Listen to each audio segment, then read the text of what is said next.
Sgeir Mòr was a nowhere place. Even the name was a joke. Big Rock, its nearest translation. It was a rock, but it was not big, even compared to the other Scottish islands. Aklan watched as it appeared and disappeared with the rise and fall of the small ferry riding on the waves. He hadn't seen the island for many years. His memories of it were fond, but there was no way back to that life now. It had been a hard life, but growing up he hadn't known any different. The fields and cliffs had been his playground, free to go wherever he pleased. No one locked their doors, everyone knew each other, were friends, relatives, neighbours. In many ways it had been an idyllic childhood, though his teenage years had been more difficult. Having to stay on the mainland during the week because the island was too small for a senior school and too far to commute daily, but there were still weekends and holidays. He had planned to spend the rest of his life on Sgeir Mòr, but that had all changed in a single night. The ferry only carried 4 cars at a time, so it didn't take long to unload. Before he knew it, he was driving along the coast road towards his family's croft. The island seemed to be as he remembered it. The single-story white houses hunkered down into the landscape, trying to find shelter from the wind and rain, the sheep, the roar of the ocean crashing into the cliffs. When he reached his father's house, he sat in the car for a few minutes, preparing himself and listening to the rain. They had spoken on the phone, but it had been 10 years since he had been home. He could have visited, but something had kept him away. Fear, shame, a conflict within himself that couldn't be resolved or spoken of, the need to protect those he cared about. "Hello," Aklan called out.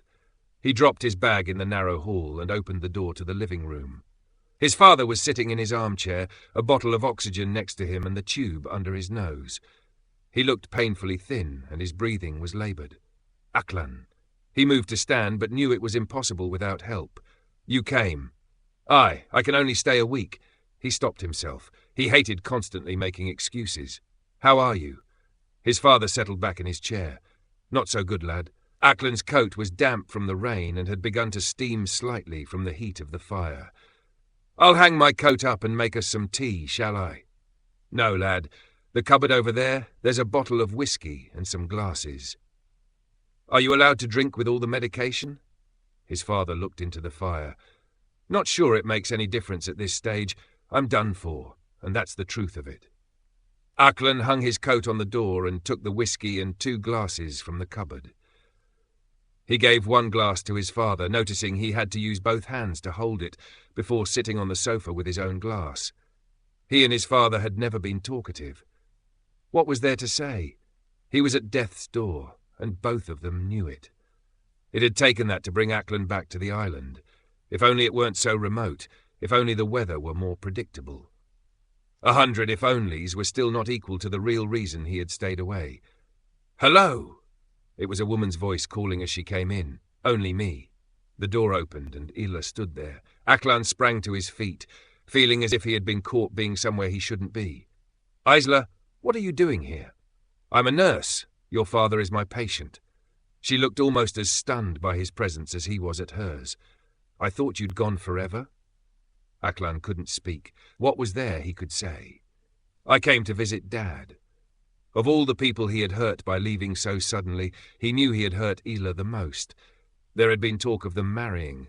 Neither of them had said it explicitly, but they, and everyone else, had thought it was inevitable. "Really?" She took off her coat, placed her bag next to his father's chair and began taking his blood pressure. "How are you feeling, John?" "How do you think?" replied his father, lowering the whiskey glass discreetly. Isla had her back to Aklan, but he sensed her rage. He had known her since they were small children. He knew everything about her, almost to the point where he could read her mind. He hovered, while she dealt with his father, and followed her into the kitchen when she went to throw away her gloves and wash her hands. "I'm sorry." He knew it wasn't enough. She gripped the edge of the sink, her knuckles turning white. 10 years, Aklan. You vanish without a word, no explanation, nothing. One of the reasons he had stayed away was to avoid a meeting like this and the questions she would have. "I can't explain, but I had a good reason." "A good reason?" She turned on him. "We thought you were dead. I waited for days expecting your body to wash up." "I called Dad. He realized how feeble that was. After 3 days you called him. And what about me? When were you going to call me? I've been waiting 10 years for you to call.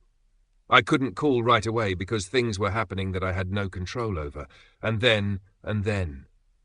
Her face was red with anger. And then what? You lost my number. You lost your memory. You were in a place with no phone signal for 10 years. What? I did it because I needed to protect you. Was that true? Or had it been to protect himself? Isla couldn't believe what he was saying. You disappear, contact no one for 3 days, and then not reply to any of my calls and texts, and you did that to protect me. What do you think that did to me? For months I tried to find you.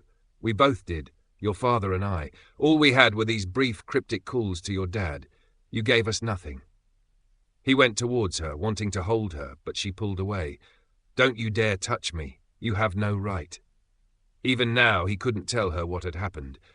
I knew you would try to find me. I couldn't let that happen. Being near me now is too dangerous. Going out of the kitchen, she collected her coat and bag. I'll call again tonight to help your dad to bed. I normally make him a meal now, but you can bloody do that. I need to go before I do something I regret. And she stormed out. Aklan went back into the living room and sat. His father took a sip of whiskey. You can't say you didn't deserve that. For the next few days, Aklan tried to keep out of Ila's way during her visits, finding some excuse or other to be in his room or outside. His father had told him she was with someone else now, someone from the mainland who had moved to the island a few years after Aklan had left. He wanted to be happy for her, but he was jealous. He still loved her, and for him there could never be anyone else. But then there could never be anyone, not now, not the way he was. On the day he was due to leave, it was clear the weather had changed for the worse. He didn't panic. He had allowed himself a few days' grace in case there was a problem. If the ferry wasn't running for a day or two, he still had time. Wanting to make sure there were no other problems, he drove to the harbour to get his ticket. He needed to be out of there as soon as the storm died down. Haven't you heard?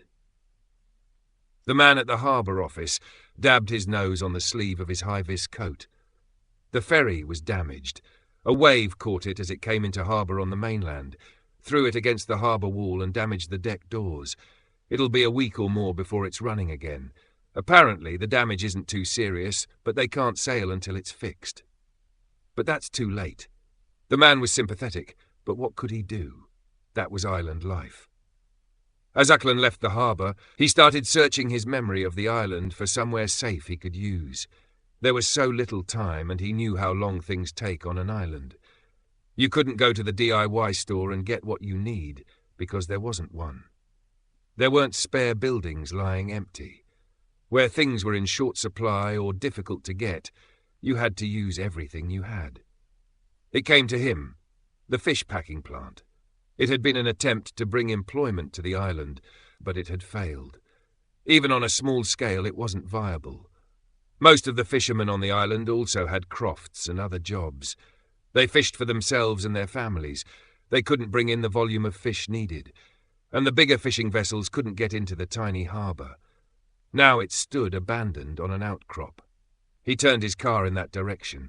He knew it was a long shot, but it was all he could think of. Isla had been coming out of the small clinic she ran near the harbour when she saw him. Looking worried as he came away from the harbour office, then sitting in his car for too long before he drove off, she jumped into her own car and followed. She recognized that look even after so long. In those few weeks before he left, everything had changed. Aklan had always been so open and happy. They had known each other their entire lives. They had no secrets and no need to hide anything. Then it all changed. He'd become worried and agitated but wouldn't tell her what was wrong. He had shut her out. She kept well back. There was no need to keep his car in sight. There were no turn-offs once you left the houses around the harbour. He pulled over near the old fish processing plant, and she quickly reversed her car so it was out of sight, got out and, keeping low, walked to a point where she could see what he was doing without being seen. He was checking the gates, but they were chained and padlocked. He tried pushing them, but they held, so he walked around the perimeter fence. He must have found a hole, because he dropped down and was through and into what was left of the building. After about 10 minutes, Isla saw him emerge and drive off. She went to the fence, found the gap, and entered the building. There was nothing there except the walk-in fridge. The rest had begun to rust away and be torn apart by the storms. The herring gulls were making use of it, but that was all. The fridge door had a narrow window slot, but it was too dark inside to see anything. "You shouldn't have followed me." Aklan was standing there, his fists clenched by his sides. "What are you doing here?" she said, realizing for the first time in her life she was afraid of him. He advanced on her and grabbed her by the arm. "You need to leave and not come back. Do you understand me?" She didn't recognize him. The Aklan she had known had not been violent and angry. "Let go, you're hurting me." He stopped and let go of her arm, as if he was suddenly aware of what he was doing. "I'm sorry. You have to leave and not come back here until I've left the island." She rubbed her arm, certain it was bruised. "Not until you tell me what's happening. What were you doing here?"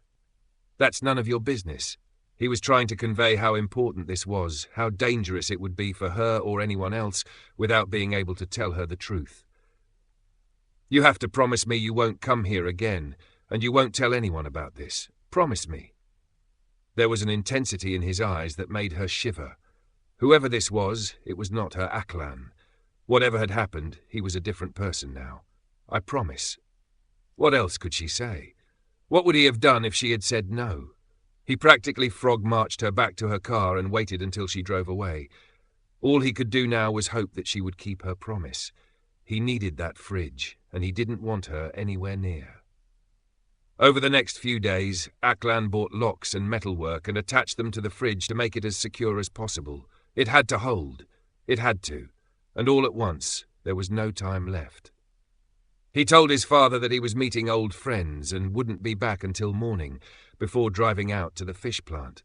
He stepped into the fridge and systematically secured all of the locks. He had to believe that the creature wouldn't know how to undo them.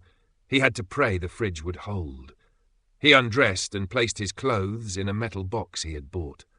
All there was to do now was wait. Isla had not kept her promise.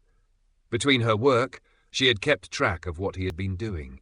She was constantly on the move with her job, so it was easy to ask questions. Everyone knew everyone's business. Isla parked her car next to Aklan's. It was a clear night for once, and it was to be a full moon, so there was plenty of light to see by. She had a torch, but there were so many holes in the building's roof that she didn't think she would need it. When she got inside, Aklan was nowhere in sight. Had he left? A sound made her look towards the fridge. Someone was thumping the inside, a cry of pain. Going to the fridge, she tried to open the door. It was solid. Turning on her torch, she shone it through the window slot in the door. On the floor, someone or something was writhing in agony, bones splitting and elongating, flesh being torn apart and replaced with grey-matted fur. She stared, not understanding what she was seeing. And then it stood, and she saw the look in its eye. It sprang forward, smashing against the door. The whole fridge shook, and the sound reverberated into the night along with a blood-curdling howl. She was frozen with fear, her body shaking, unable to pull herself away. The creature was beating at the door, needing to get to her, to tear her apart and consume her. The glass in the slotted window shattered, and its claw began flailing and grasping for her. She fell back onto the floor, finally shocked into motion. She ran to her car and drove home as quickly as the narrow roads would allow, ran into the house and locked the door. "What's happened?" Her partner Joe took her in his arms and could feel her shaking. "Did someone hurt you?" "Oh God, it was horrible, a monster." Joe leaned back so he could see her face. She wasn't making any sense. "What's this? A scratch?" "What?" She went to the mirror. There was a long, shallow scratch across her cheek. "Oh God!" As best she could, she told Joe what had happened, reliving it, yet still unclear in her own mind. Things like this only happened in fairy tales and horror films, not real life, didn't they? "We have to go back there." It wasn't that he disbelieved her, but she must have been mistaken, surely? "No, I can't." Joe held her tight. "In the morning, then. If it was Aklan, I want to know what he was doing." Isla had told him about Aklan and how he had disappeared, but they had not met. From what he had heard, Aklan wasn't the type to play a sick joke like this. So what was he doing? They left for the old fish plant early, just as dawn was breaking, with the thick clouds lighting. Isla was still reluctant, afraid both of the monster she might find and what she might discover. When they arrived, she held tight to Joe's arm. Inside the old factory, all was quiet. The gulls screeched, and there was the sound of the waves, but there was no sound from inside the fridge. Joe stepped closer and looked in through the narrow slot. A man was lying naked on the floor. Joe banged his fist on the door, and the man seemed to wake from a deep sleep. Is it there? Isla couldn't bring herself to step closer. It's a man. They had to wait while Aklan dressed and undid the many locks he had fitted. Opening the door, he still seemed dazed, emerging into a new world. "What were you doing?" demanded Joe, not willing to accept Isla's story of a wolf-like monster. "You shouldn't be here. I told you not to come near this place." The hours after his transformation were always difficult. It was as if he had to relearn his own body. It made him clumsy and his speech slurred. "I saw it, Aklan. I saw what you became." The change had been so violent that it was difficult for her to understand how he looked so normal now. Where were the broken bones and torn flesh? "You had no right." Aklan was angry that she had not done as he asked. Angry that she had seen the monster. It was his, not hers or anyone else's. "And what about this?" Isla turned her head to show the scratch on her cheek. Did I do that? No, this couldn't be. All the years keeping away to protect her and everyone else on the island. I don't know. It might have been that thing, or the glass breaking. What will happen to me? She already knew the answer, could feel it in her blood, infecting her. This is why you left. Aklan leaned back against the fridge. Of all the terrible things he had done, the monster had done, somehow this was the worst. I was on the mainland. Driving. It was dark. I saw this thing in the headlights, a shape. I stopped the car and opened the door to see what it was, and it attacked me. I managed to close the car door and drive away, but there was no doubt what it had been. It clawed my leg as I kicked out at it. Within a few days, I began to feel different, and I knew I didn't have much time. Joe was still struggling to believe any of this, but Isla knew it was true. "That's why you began acting so strangely. Why didn't you tell me?" "You wouldn't have believed me. You'd have told me I was mentally ill. You would have stopped me going and I'd have killed everyone." Joe looked from Aklan to Isla. "What now?" Aklan took a breath. "A few days before the full moon, you'll feel it rising. You can use this fridge. Make sure you lock yourself in and no one is nearby." "Will it hurt?" She had seen what happened and knew it would. Aklan nodded. "But afterwards it's like waking from a dream. You remember snatches of what you did, but it feels like you were someone else." He looked her in the eyes. "There's no way to stop it." Isla turned to Joe. "I'll have to leave the island." "No." Joe didn't want her to go. He couldn't lose her. "We'll work something out. Build a thing?" "A cage. You can use the fridge until then." "But you'll be in danger. And what if I get out?" Joe didn't care. "What if you get out on the mainland? There are a lot more people there." "I have a place in the middle of nowhere," said Aklan. "If we were to get out, it would be light before we reached the nearest house." Joe pushed Aklan. "Isla and I are the we here, not you. But now she has this thing inside her. She won't be the Isla you know. She'll change the way I have. It becomes a part of you all the time, not just at the full moon. You have until the ferry starts running again to decide. If you leave it any longer, we won't have time to prepare." Aklan walked away. Whatever they decided, it had to be their decision. It was a week and a half before the ferry started again. Aklan had persuaded his father to move into a hospice on the mainland so he could be better looked after, and Aklan could visit more regularly. So Aklan was sitting in his car as the deck door came down to let him drive on. "I'm afraid," Isla reached over from the passenger seat and took his hand. "I know."